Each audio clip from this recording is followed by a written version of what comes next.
Bonjour les amis, aujourd'hui on va passer à la deuxième partie du cours concernant l'amortissement.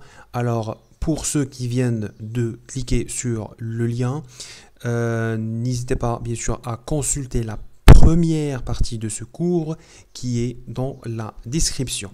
Donc maintenant on va passer à l'amortissement dégressif. Donc c'est quoi le principe d'amortissement dégressif? Pourquoi on fait l'amortissement dégressif? On va le voir tout de suite.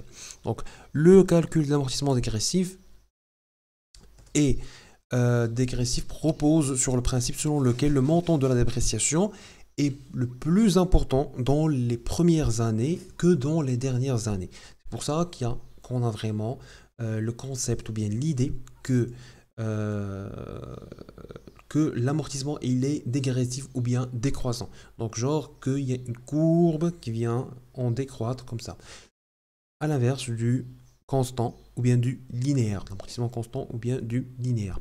Donc l'annuité d'amortissement est calculée en multipliant la valeur nette d'amortissement au début de chaque exercice par le taux d'amortissement dégressif. On va voir bien sûr ça en pratique. L'annuité d'amortissement égale la VNA, la valeur nette d'amortissement qu'on a vue dans la première partie de ce cours. Et quand je le répète, n'hésitez pas à voir la première partie si vous n'avez pas vu la partie en lien. Elle est en description. D'accord, le lien est en description. Bon, voilà, vous avez compris. Hein. VNA, en début de l'exercice, fois le taux d'amortissement, fois le taux d'amortissement dégressif. Voilà. Donc, comment on calcule le taux d'amortissement dégressif? Le taux d'amortissement dégressif est obtenu en appliquant au taux linéaire un coefficient multiplicateur. D'accord. Donc ça veut dire que taux d'amortissement dégressif fois égale taux d'amortissement linéaire ou bien constant fois un coefficient. C'est quoi ce coefficient? Où est ce coefficient? Ce coefficient, il est là. Alors, le coefficient multiplicateur est 2. Qui est en fonction de quoi? Il est en fonction, le coefficient est en fonction de l'amortissement, de la durée d'amortissement. Donc plus la durée d'amortissement elle est longue, elle est grande, elle est longue, plus la durée, plus le coefficient il est grand. Donc pour ce plan, déjà il y a un truc à dire. Pour le tableau d'amortissement, il faut le retenir par cœur. Il faut le retenir par cœur. De 3 à 4 ans, 1,5. 2, de 5 à 6, 2. Coefficient 2. Supérieur à 6, 3. Coefficient de 3.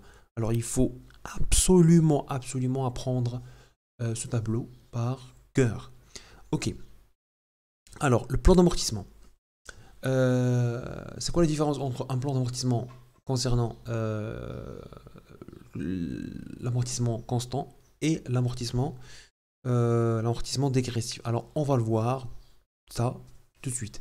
Donc, le calcul des annuités dégressives doit être abandonné au profit du système linéaire lorsque la dotation constante devient supérieure à la dotation dégressive. Nous allons voir tout ça tout de suite. La valeur nette d'amortissement du début d'exercice divisée par le nombre d'années restant à courir.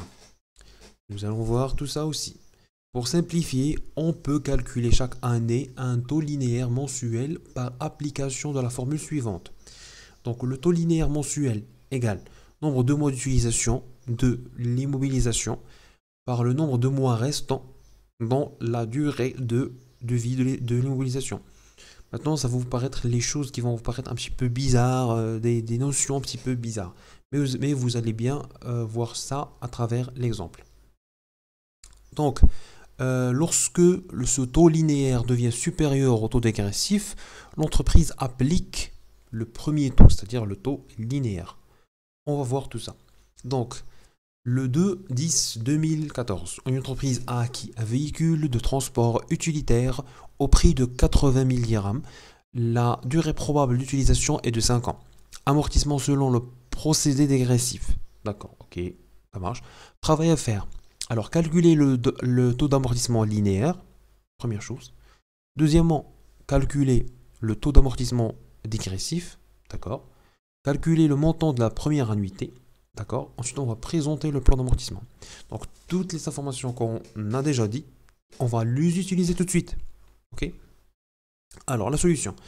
Le taux d'amortissement linéaire, c'est quoi? Nous avons n égale à 5. Le taux d'amortissement linéaire est de combien? Donc 100 sur 5 est égal à 20%.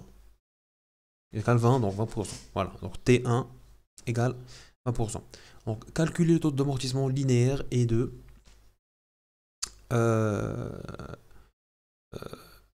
voilà. 5, donc alors le coefficient est de 2. D'accord? Parce que ici, j'ai oublié juste un truc. D'accord, calculer.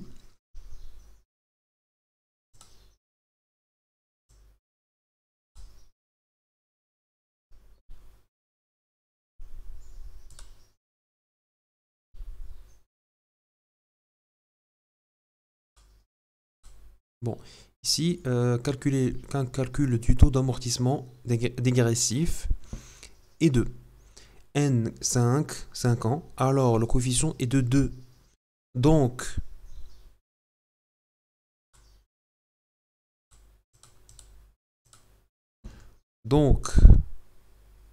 je vais réparer ces erreurs parce que sinon je risque de les oublier. Dégressif. Ok. Et de 2. Donc, je vais taper ici. Et de 2. Donc, le taux d'amortissement dégressif est de taux d'amortissement dégressif, c'est-à-dire TD fois T1. T1, c'est taux d'amortissement linéaire fois un coefficient qui est de 2. Donc, 20 fois 2 égale à 40. C'est-à-dire que TD égale à 40. D'accord. Calcul de la première annuité. Donc, l'annuité 2014 égale à quoi? Égale à la VNA au début de l'exercice, fois fois le taux dégressif. Donc le taux dégressif, c'est de 40%. Je viens de dire. La VNA, en 2014, c'est 80 000. Pourquoi? Parce que simplement, c'est la VNA, c'est dans la première ligne, la VNA est égale à la valeur d'entrée ou bien la valeur d'origine. Donc c'est tout à fait normal qu'elle soit 80 000 dirhams. Fois 40%, c'est le taux dégressif, fois 3 sur 12. Alors c'est ici qu'on a déjà expliqué ce principe taux linéaire mensuel. Nombre de mois d'utilisation dans l'exercice, nombre de mois restants dans la durée de vie de l'immobilisation. D'accord? Donc, c'est une formule qu'on va utiliser après. D'accord. Ici, nous avons l'annuité, bien sûr, qui est de 8000. OK? Maintenant,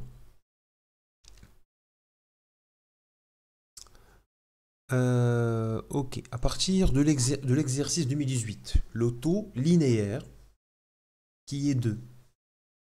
C'est là où on applique quoi? On applique la formule que je viens de lire, qui est de quoi? Qui est de taux linéaire mensuel égale nombre de mois d'utilisation de l'immobilisation dans l'exercice, c'est-à-dire 12, sur le nombre de mois restants dans la durée de vie de l'immobilisation. À partir de la date. Donc à partir de 2018. Donc à partir de l'exercice 2018, le taux linéaire 12 sur 21. Pourquoi 21? Parce que ici, nous avons combien d'années? Nous avons combien de mois? Si on peut le dire ainsi. Donc ici, on va dire 12, on va utiliser le véhicule. C'est ça, c'est un véhicule, il s'agit d'un véhicule, je sais pas. Bon, voilà. 8 mois, 9 mois, plutôt, non, c'est ça. 12 sur 21, donc c'est-à-dire quoi? C'est-à-dire, il nous reste combien? Il nous reste, on a utilisé, à partir de 2018, on a utilisé 12 mois. Et combien il nous reste à partir du 1er du janvier 2018 à 2019, il nous reste 21 mois. Donc 12 sur 21 mois égale à le taux linéaire de cette année. Pour 2019, combien? On a utilisé 9 mois. C'est 9 mois qu'il nous reste dans 2019, dans l'année 2019.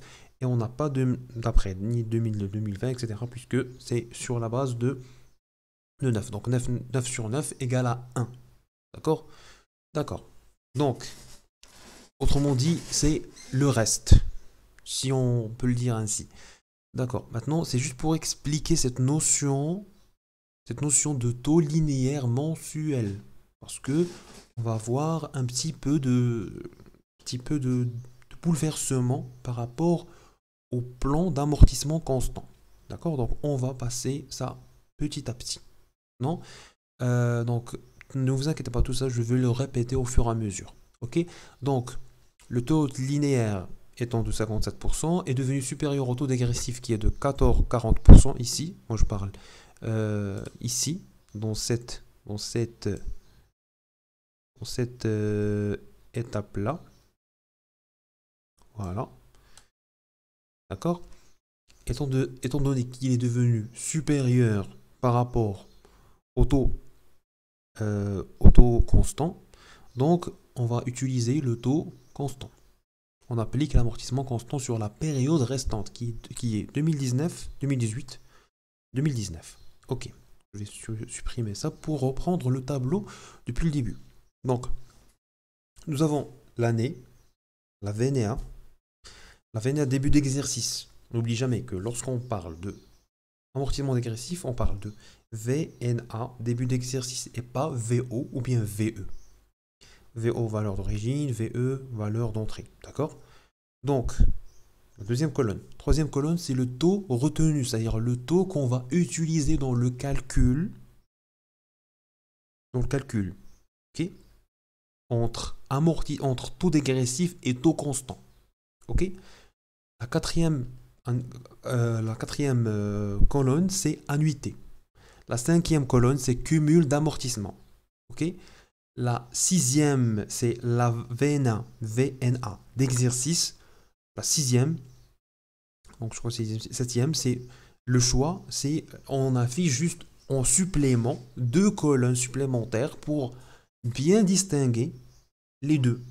Bien distinguer le taux dégressif, taux constant, et choisir lequel on va mettre dans le taux retenu. Ok? Donc, maintenant, on commence depuis 2014. 2014, nous avons combien? Nous avons 80 000. Ok? Donc, 80 000, d'accord. Le taux retenu, on ne le touche pas pour l'instant. Parce qu'on n'a pas vraiment commencé à remplir plutôt. L'annuité, bien sûr, on ne va pas la toucher. L'amortissement, le cumul d'amortissement, on ne la touche pas. La VNA d'exercice, on ne la touche pas. Mais qu'est-ce que nous allons faire? Nous allons remplir 2 cases qui sont essentielles à la prise de décision. C'est quoi? C'est le taux dégressif et le taux constant. Donc le taux dégressif, il reste comme il est durant tout le plan d'amortissement. Donc 40% toujours. Ok? Donc 40, 40, 40, 40, 40. Par contre, le taux constant, il change. Pourquoi il change? Parce que on applique toujours la règle. Le nombre de mois utilisés en 2014 sur le nombre total de l'utilisation. Mais l'utilisation moins ce qu'on a déjà utilisé. Par exemple, pour l'année 2014, on vient d'utiliser la voiture, donc on va compter 5 ans, donc 60 mois. Donc 3 sur 60. Si on compte bien, par exemple, 3 sur 60, c'est moi. Si on compte bien 3 sur 60, je n'ai pas vraiment fait le calcul, 3 sur 60 égale à 0,05. Donc, c'est approximativement 5%. Ok?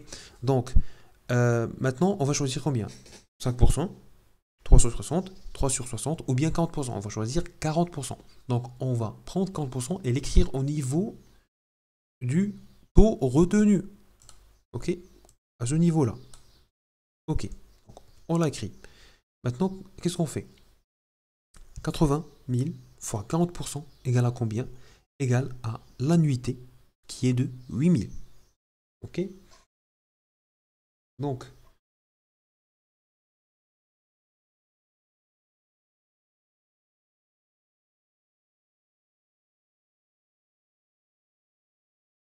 fois, bien sûr, parce que 80 fois 40 égale à quoi? Égale à l'amortissement annuel, mais on doit bien sûr calculer juste 3 mois.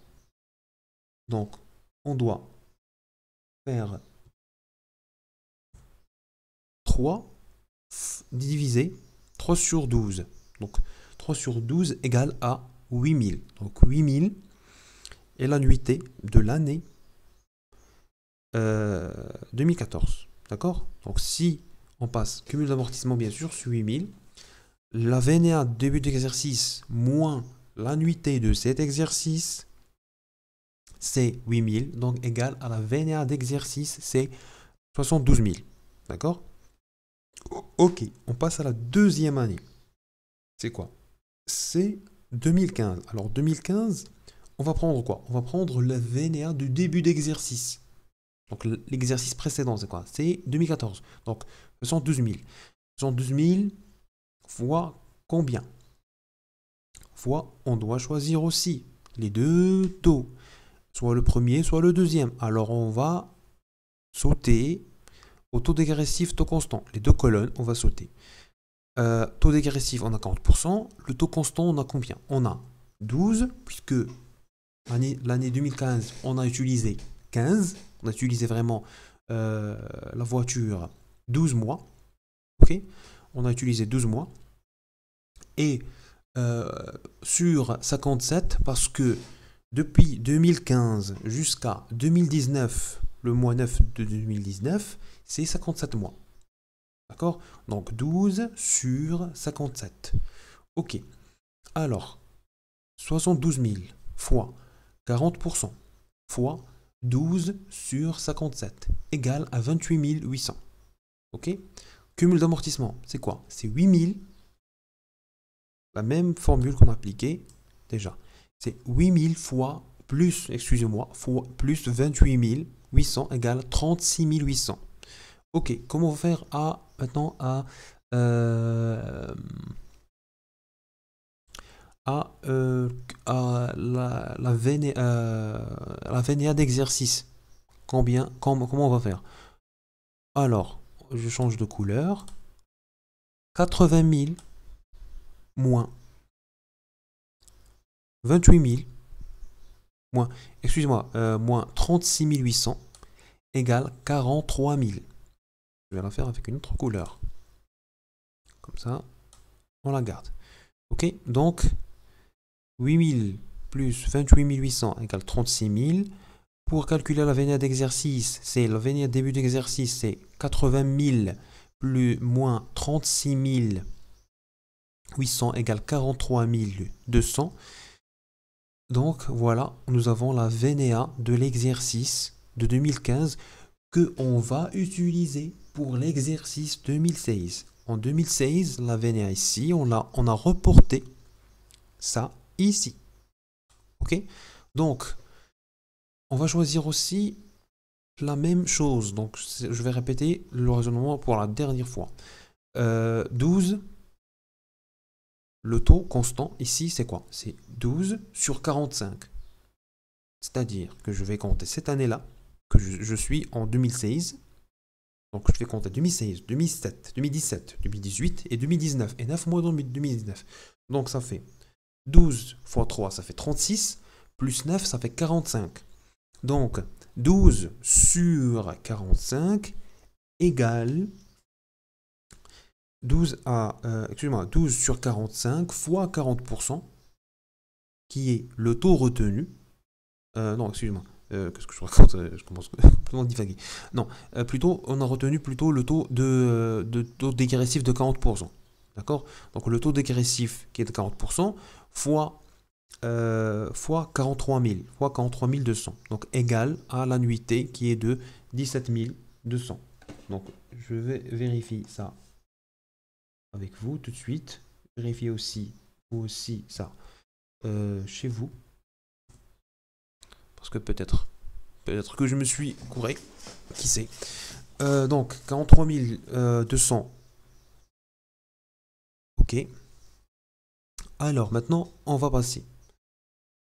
Maintenant, juste faire la lecture rapidement pour passer à la comptabilisation des amortissements.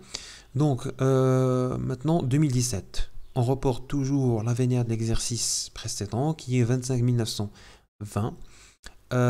Donc, le taux retenu ici qui est 20% puisque 12 sur 30, 12 sur 33, 12 sur 33, puisque nous avons 12 de l'année 2017, 12 de l'année 2018, et ça fait 24, plus 9, oui, plus 9 de l'année 2019, donc ça fait 33. Donc 12 sur 12 sur 33 égale à 36,36%. Donc 40 est largement supérieur. Donc on va choisir 40%.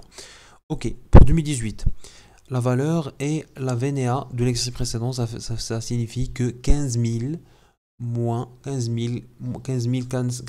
552 moins 15 552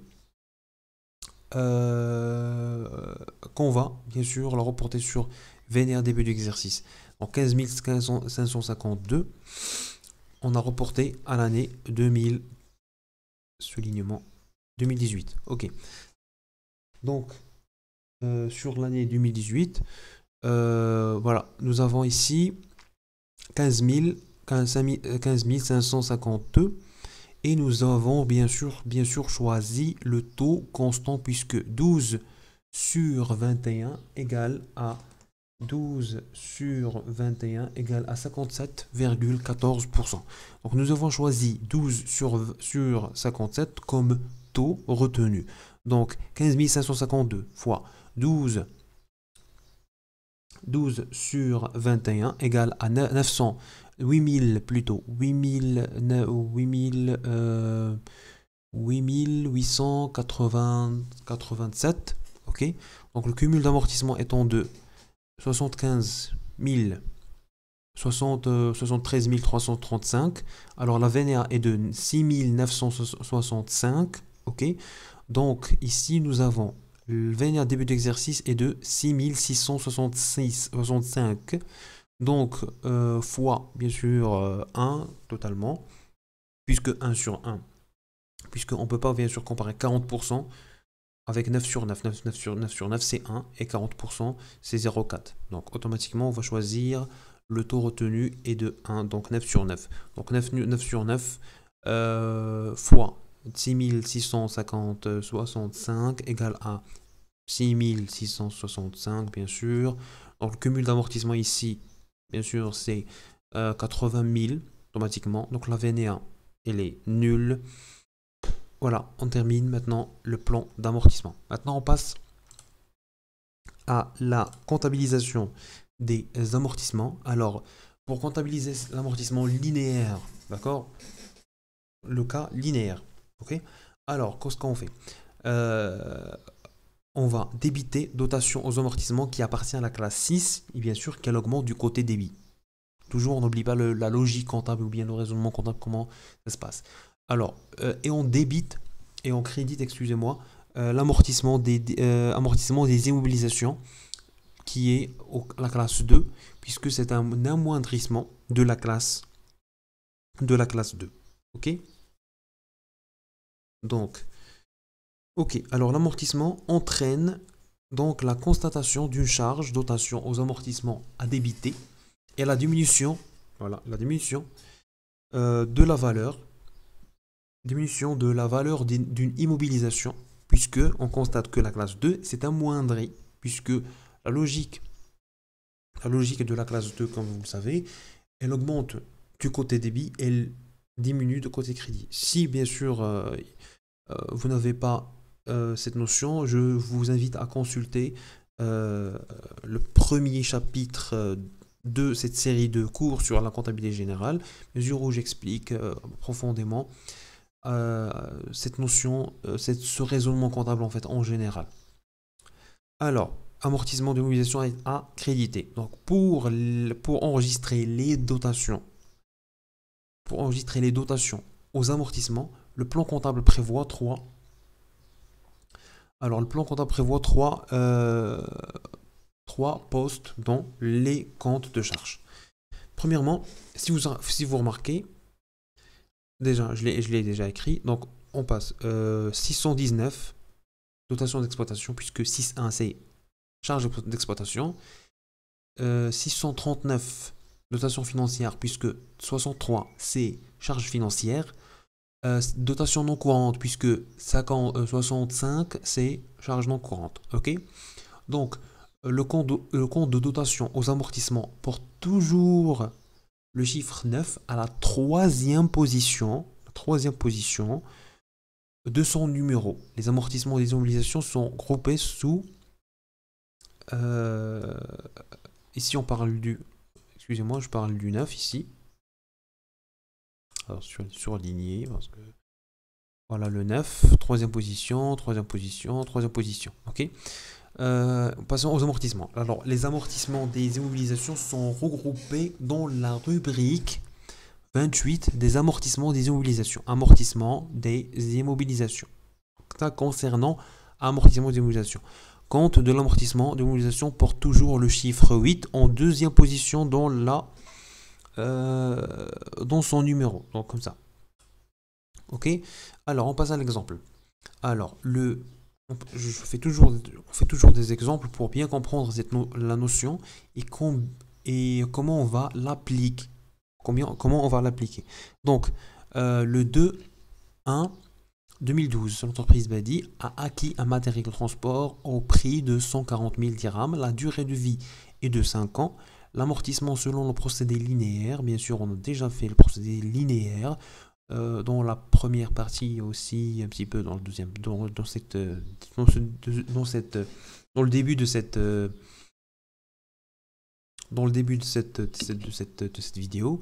Alors on a la valeur d'entrée est 140 000 dirhams, n égale à 5, donc le taux d'amortissement constant c'est 20%, le taux d'amortissement, le taux annuel constant est de 28 000 puisque 140 fois 20%, 140 000 fois 20% égale à 28 000 dirhams. Donc, comment on va comptabiliser tout ça? Alors, DEA du matériel de transport. Ok. Alors, c'est débité puisque nous avons constaté une charge. Donc, nous avons constaté une augmentation de la valeur de ce compte. D'accord? Puisque nous avons augmenté la charge. Et aussi, nous avons constaté quoi? Nous avons constaté l'amoindrissement de la valeur. La valeur de quoi? La valeur du matériel qu'on détient. Donc, c'est crédité. D'accord? Donc, DEA du matériel de transport qui a été débité. Amortissement du matériel de transport crédité. Plutôt débité, crédité. Bon, voilà. Vous voyez l'écriture. Donc, 31/12/2013, DEA du matériel de transport débité. Amortissement du matériel de transport crédité avec la même valeur. Donc aussi, c'est là suivant 3 exercices que nous avons traités. Ok, donc maintenant nous allons passer au cas de l'amortissement dégressif. Alors j'espère que j'aurai assez de temps pour expliquer dans 15 minutes qui suivent le cas d'amortissement dégressif. Alors l'amortissement dégressif correspond à une dépréciation réelle des immobilisations. Les mêmes écritures comptables sont passées que pour l'amortissement constant. Lorsque l'amortissement dégressif ne correspond pas à une dépréciation réelle des immobilisations, là, alors là, faites bien attention avec cette notion parce qu'elle est vraiment très importante. Alors, je reprends. Lorsque l'amortissement dégressif correspond à une dépréciation réelle des immobilisations, les mêmes écritures comptables sont passées que pour l'amortissement constant. C'est-à-dire que les mêmes, on passe les mêmes écritures. L'amortissement constant, l'amortissement dégressif sont les mêmes. Si il y a dépréciation réelle. S'il y a dépréciation réelle. Alors, je termine. Lorsque l'amortissement dégressif ne correspond pas à une dépréciation réelle des immobilisations, mais traduit seulement un avantage fiscal. Puisque lorsque on trace le CPC, on met produit moins charge, égale quoi? Égale résultat avant impôt. Le résultat avant impôt, c'est à la base de ça qu'on calcule l'IS, l'impôt sur la société. Donc, si on gonfle, par exemple, je prends un exemple simple. Nous avons 700 dirhams de produits. 700 000, 700 dirhams, 700 millions, peu importe. 700, une valeur de 700. 700 de produits. Une valeur de 500 sur les charges. Combien est le résultat net? Résultat avant impôt. Pas net. Résultat avant impôt. 200. Ok. Alors, nous allons combien nous allons là-bas, sur la base de combien appliquer un taux, par exemple, de l'IS de 30%. Sur la base de 200. D'accord. Mais si, par exemple, on gonfle les charges. Admettons. Produit moins charge. Produit moins charge. Charge, dans le premier scénario, était de 500. Dans le deuxième, elle est de 600. 700 moins 700 moins 700 moins 600 égale à 100. Dans le premier scénario, on a 200 de résultats. 200, 1000, 200 millions de résultats. Dans le deuxième scénario, nous avons 100. Donc, si le taux, par exemple, d'imposition sociétale, l'IS, impôt sur la société, est de 30%, dans le premier scénario, nous allons donner à titre d'IS 60 000. Dans le deuxième cas, nous allons dépenser 30 000 parce que 100 fois 30 égale à, bien sûr, 30. 200 fois 30 égale à au minimum 60. Mais je ne vais pas les calculer exactement, mais ça fera un petit peu genre 30 et quelques, ou bien 35. Donc attendez, je vais faire ça. 60. Bizarre. Bizarre comment j'ai fait. Ouais, c'est bon. 60. Ok, donc 60. Donc 60 000, 60 millions. Donc vous voyez ici l'avantage fiscal que nous avons ici devant nous. Lorsque l'amortissement dégressif ne correspond pas à une dépréciation réelle des immobilisations, mais traduit seulement un avantage fiscal. Voilà l'avantage fiscal pour gonfler les charges, pour réduire la dépense fiscale. Ok. Donc, l'amortissement dégressif constitue un amortissement dérogatoire inscrit au passif du bilan sous forme d'une provision réglementée. D'accord? Donc, si on dit bien que l'amortissement dégressif ne correspond pas à une dépréciation réelle, s'il n'y a pas de dépréciation réelle. D'accord? Ok, alors en principe, on distingue deux situations au niveau de la comptabilisation de l'amortissement dégressif. Première situation, lorsque l'amortissement dégressif ou fiscal, d'accord? Donc nous allons dire amortissement dégressif ou fiscal pour le procédé dégressif et amortissement linéaire ou économique pour l'amortissement linéaire économique constant. Ok? Donc l'amortissement fiscal, ici AF, est supérieur à l'amortissement économique. D'accord? Qu'est-ce qu'on va faire? Comment on va comptabiliser? Alors, on va débiter, bien sûr, à dotation aux amortissements. Ok? Donc, on va constater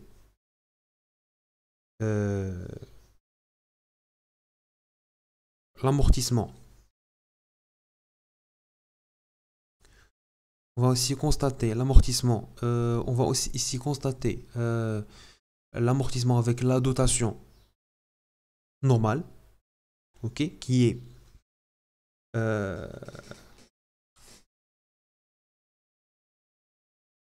qui est l'amortissement normal, qui est l'amortissement économique ou bien l'amortissement constant, d'accord? Mais, mais aussi là, qu'est-ce qu'on constate? On constate qu'il y a une valeur qui n'est pas introduite, d'accord? Entre la différence qui est entre l'amortissement fiscal et l'amortissement économique. Donc c'est pour ça qu'on a dans la deuxième écriture, nous avons dotation non courante pour amortissement dérogatoire. D'accord?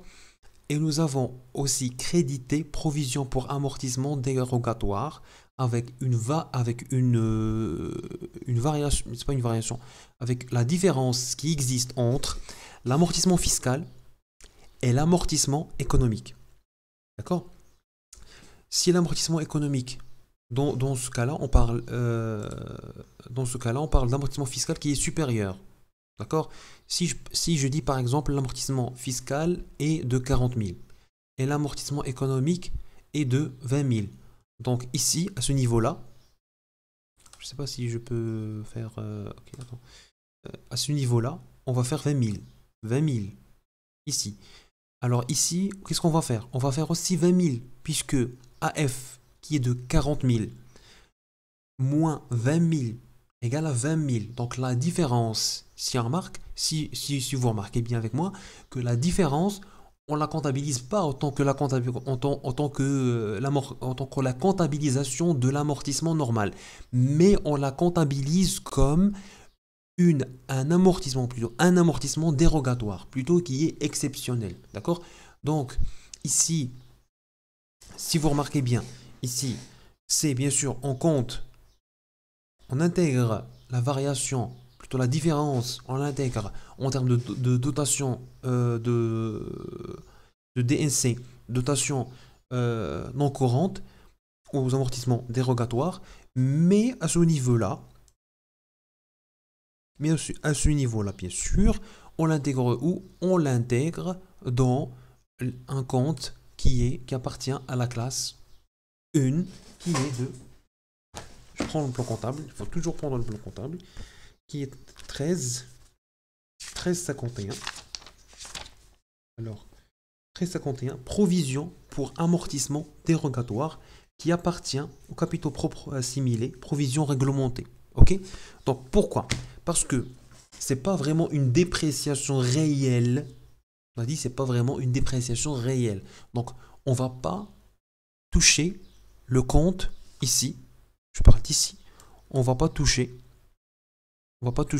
la classe 2, donc 28. On va pas toucher à 28. Parce que si on touche à 28, on crédite 28, c'est-à-dire qu'il y a une dépréciation réelle. C'est là où il y a vraiment une différence entre le procédé, l'honnêteté plutôt, si on peut dire l'honnêteté de l'entreprise. Ok? Donc, je supprime tout ça parce que c'est pas bon. Ok. J'espère que c'est clair. Peut-être que je suis allé un petit peu vite. Donc la deuxième situation, c'est quoi? C'est lorsque l'amortissement dégressif ou fiscal est inférieur à l'amortissement linéaire ou économique. Alors qu'est-ce qu'on fait? On garde la même chose. La même chose pour le premier enregistrement, pour la première situation, la même chose. Dotation aux amortissements qui est débité, amortissement des obligations 28 qui est crédité. Mais pour la deuxième, qu'est-ce qu'on fait? On fait l'inverse, c'est-à-dire que par exemple, dans l'exemple que je viens de citer de 20 000 dirhams, qui a été ici débité, qui a été ici crédité, excusez-moi, ici a été crédité, maintenant elle va être débitée, donc elle va être amoindrie de la valeur qui existe entre l'AE, entre la valeur entre l'amortissement constant et l'amortissement dégressif. Ok, ne vous inquiétez pas, nous allons voir tout de suite un exercice d'application. Donc, exemple. Il me reste combien? Il me reste 5 minutes. Bon courage. Alors, le 2-1-2012, l'entreprise Freldi a acquis une machine par 100 000 pour 100 000 dirhams. Oh là là. Bon, c'est pas grave.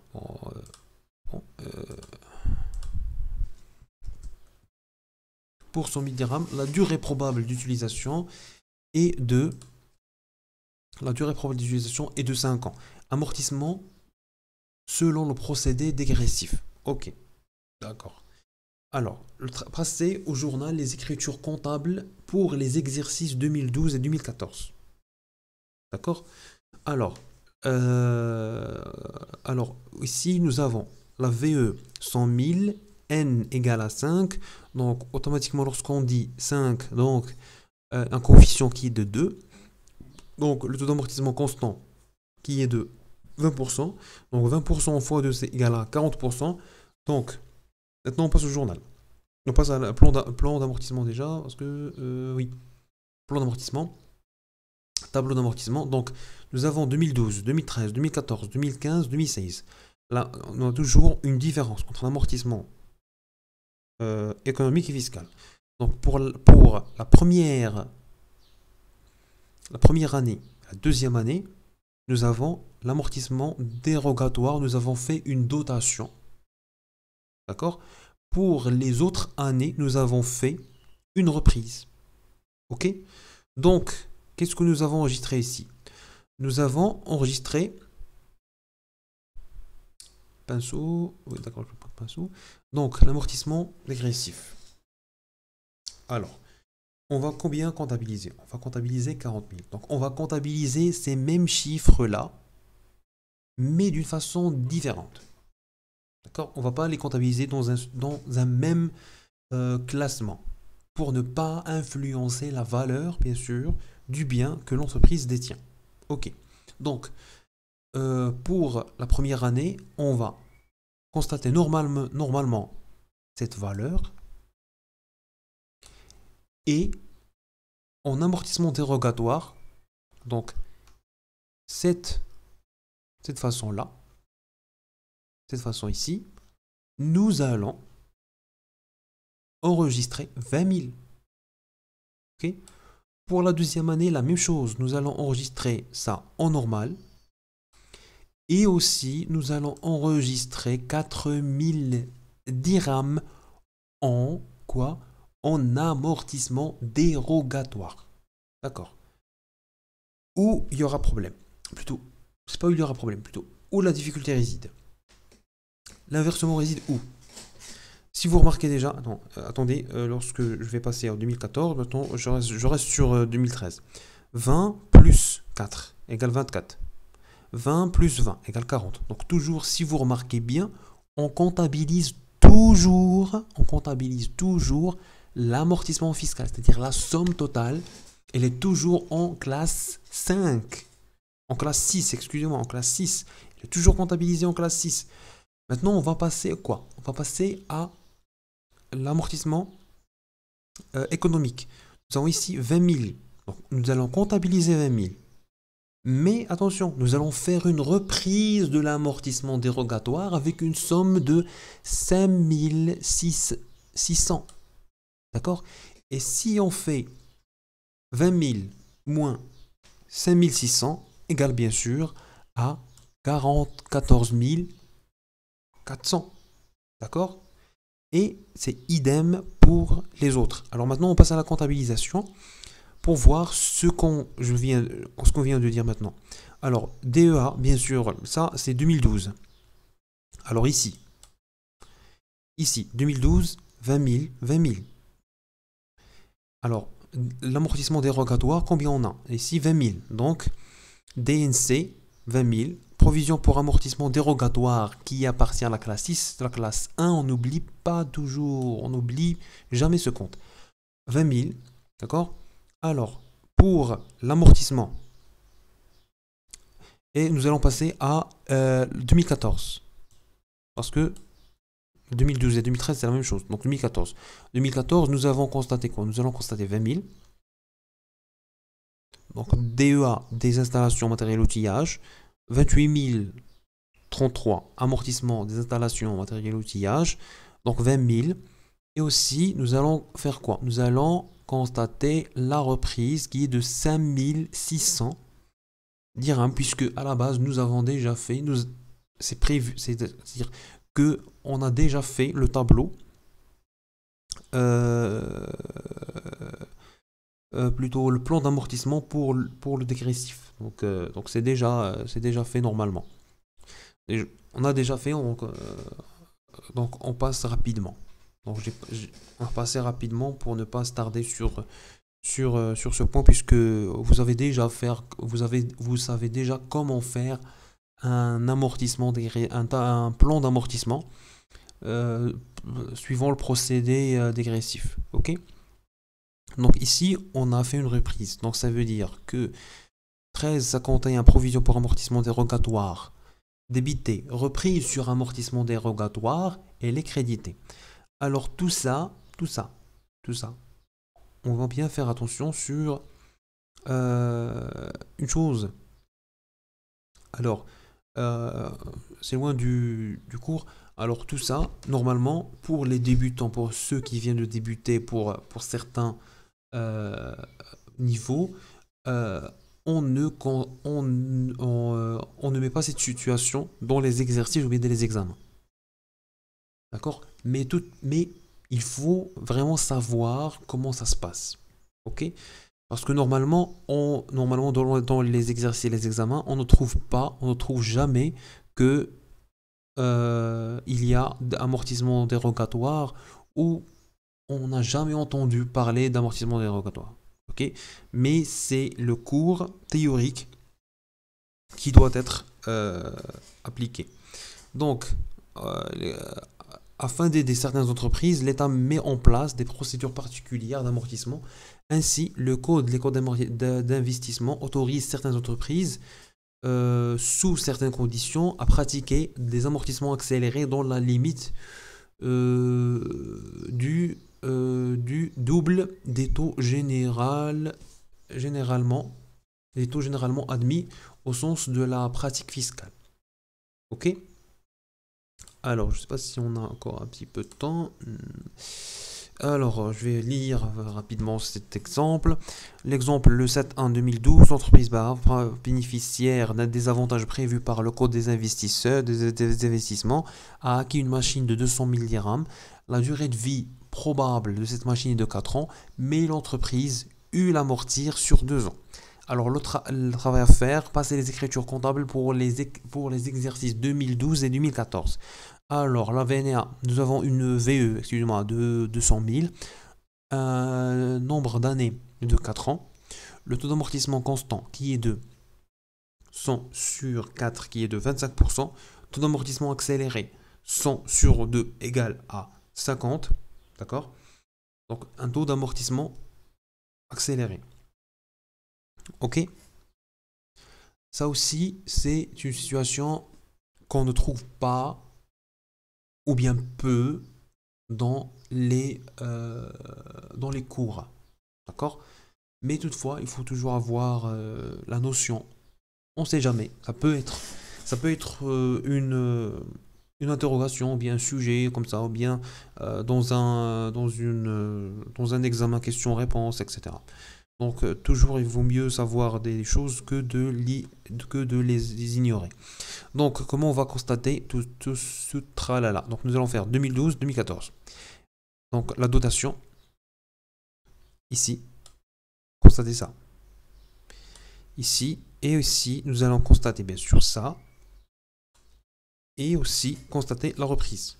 D'accord? De ça. Ok? Parce qu'elle est amortie sur, sur 2 ans. Mais sur les écritures, on fait aussi la reprise de 50 000 dirhams à chaque fois pour l'année 2014, pour l'année, excusez-moi, pour l'année 2014-2015, voilà. Donc, 2012, nous avons établi, fait, bien sûr, DEA des ITMO, amortissement des ITMO 50 000, 50 000. Pour la dotation dérogatoire, si on peut dire, alors DNC pour amortissement dérogatoire, aussi débité, et crédité provision pour amortissement dérogatoire 50 000. Donc le 2014, bien sûr, ici, bien sûr, amortissement dérogatoire. Mais sur une reprise d'amortissement dérogatoire, puisque ici, elle est constatée, d'accord, en 2014 et en 2015 aussi, elle est constatée. Et en 2000, et en même année, provision pour amortissement dérogatoire qui est débitée, puisque, comme on l'a déjà dit, ici, il y a une augmentation de la valeur de ce compte, d'accord, lorsqu'on avait plutôt la dotation, la constatation de